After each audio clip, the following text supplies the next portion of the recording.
First up, I want to get your thoughts on a couple of international angles. First up, Greta Thunberg. She's been blown off the front pages in her climate change message of late because of the coronavirus. So what's she done now? She's posted on Instagram and she's saying that she's now put herself in isolation after returning home from Germany. And she's saying in Sweden you can't test yourself for COVID-19 unless you're in need of emergency medical treatment. So she's been feeling a bit ill. She's getting in on the act now. She reckons she's in isolation. Greta Thunberg, now the coronavirus pin-up teenager. Yeah, well, OK, let's look at the positive in this. We know that pretty much around the world tests are very hard to come by, certainly in Australia. Looks to me like the United States are getting on top of that, but certainly in Australia. And so, you know, unless you can sort of say that you really, really need a test, and I've been speaking to people here in WA who really feel they do need a test. So Greta's like a lot of people who feel a bit unwell and can't get a test. The second thing is, if Greta makes young people realise that this illness doesn't just affect the elderly, then I'll give her a pass on that one. Well, if she's feeling ill, she's done the right thing going into isolation, and if she's, let's hope she hasn't got coronavirus. If she has, the good news is because she's young, she should barrel on through it. So let's hope all that works out all right. Let's go to the US, where President Donald Trump, in his usual style, is talking a huge game here, essentially saying America can shut down the virus over the next 2.5 weeks and then start opening again in Easter. I mean, he's just kidding himself, isn't he? I think so, Chris. And I was watching Fox News a few nights ago now, and there was an emergency doctor on a panel, and the doctor was in New York City. Now, he was talking about patients turning up to his emergency clinic, 50% of them who were walking in with flu-like symptoms but didn't feel that they were ill enough to present an emergency were testing positive for COVID-19. I think New York's been hit pretty hard, so too New Jersey.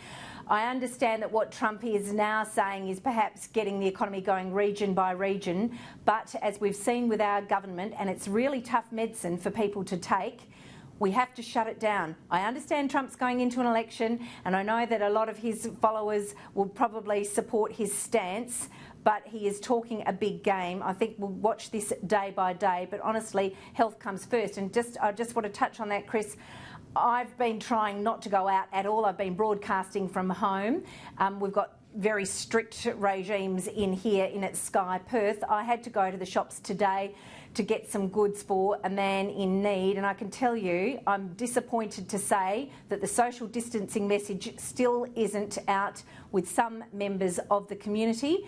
I was observing, I had to go to several shops, and I was really standing back and watching people. People were asking others to keep their distance. People were getting cross about being asked that. I've had reports out of Broome from a friend there saying that she spoke to a supermarket manager who said, I've given up on asking people to do social distancing, and there are concerns in that community. I think we'll see regional shutdowns in WA pretty soon. Yeah, I want to get to WA. I talked about the Ruby Princess. I know people in Western Australia are furious about this, but my information is that one of the women who is in critical care now in Western Australia was tested on the vessel, was symptomatic while staying in Sydney for 2 days afterwards, flew back to Perth symptomatic, and is now fighting for her life. But the fact that authorities could allow that to happen is unforgivable.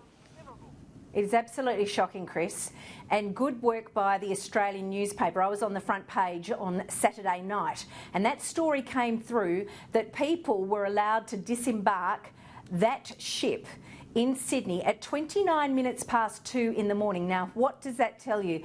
I think the public is tired of the buck passing. Whoever is responsible needs to fess up. It has sent a chill right through Australia. I mean, imagine if you were on that flight, if you had been in that hotel that that woman stayed in, on that flight as she flew back to Western Australia. There are all sorts of ramifications. The WA Premier went out really hard on Monday talking about we've got 3 vessels off our coast, 3 cruise ships ships who all want to come in for varying reasons. He went very hard, sort of attacking New South Wales authorities, perhaps over-egging the pudding on some of the information he had on that first ship, which was the Magnifica. It doesn't seem that that information was correct, but people are justifiably angry and afraid. Yeah. Having said that, Chris, if you go out and you watch the behaviour of some people, the Prime Minister's message hasn't sunk in. I don't know how we're going to reach some young people, but equally some older people who still don't understand social distancing. I think we're going to end up in a full lockdown. We have all got a role to play, and certainly, yeah, the measures will get stronger.